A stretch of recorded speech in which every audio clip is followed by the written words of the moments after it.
The 2025 draft class is absolutely stacked at the tight end position, but Tyler Warren out of Penn State might just be the best of them all. An incredibly explosive athlete with prototypical size at the position and route running to match. What's not to love about Warren? Let's have a little bit more of a look into how I found watching his tape and see if we can identify some weaknesses in his game, as well as the strengths of one of the best rookie tight ends in this class. If you enjoy this video, please consider liking and subscribing as we take a little bit of a deep dive into Tyler Warren.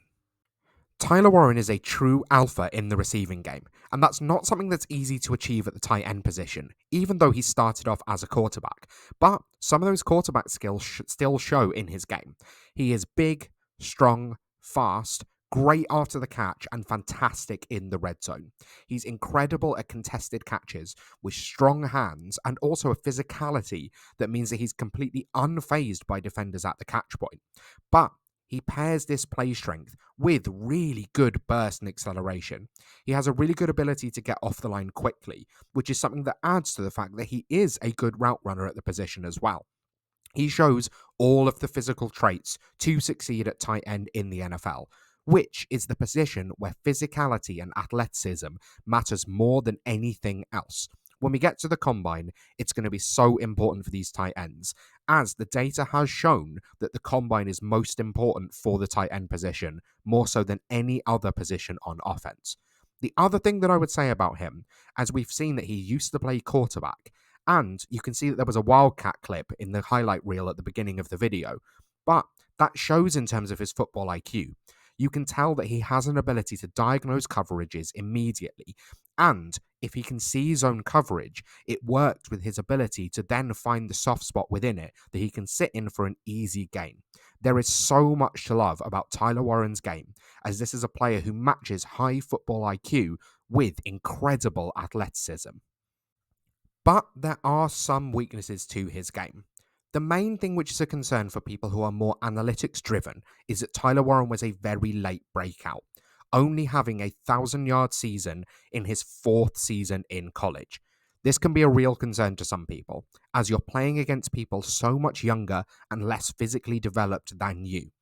I'm scouting based off film grades, so it doesn't tend to make too much of a difference to the way that I rate a player. But if that analytic mindset is something that affects your valuation, that is something to keep in mind. In terms of the things that I noticed on film, you see a little bit of limited separation on vertical routes. He knows that he is incredibly physical and able to win at the catch point, which means that he doesn't really try to focus on kind of separating earlier into the route. And I think this is something he'll need to develop when he's going against more physical corners that mean that he can't just rely on that physical mismatch in the end zone or later towards the end of the field. The other thing is a bit of consistency when blocking in line. Now, obviously, for fantasy, this isn't going to matter too much, but in order to stay on the field for all 3 downs, he's going to need to be able to root and anchor more against bull rushers, as he can sometimes struggle when a rusher can get right into his chest. Then, I think the final thing is you can see his effort levels drop when he knows that he's not getting the ball. You see a lot of rounding off routes, you see a lot of jogging, you see a lot of him coasting when he just knows that he's not the focal point of that play. And in the NFL, you are going to get crucified for that. You need to be able to show effort consistently. We've seen it in the last couple of years with DJ Moore running off the field midway through a route. We've seen it with George Pickens jogging forward when he needs to block downfield. You are going to need to contribute to every single play and give your fullest effort, even if you're not the target or if you're the 4th read.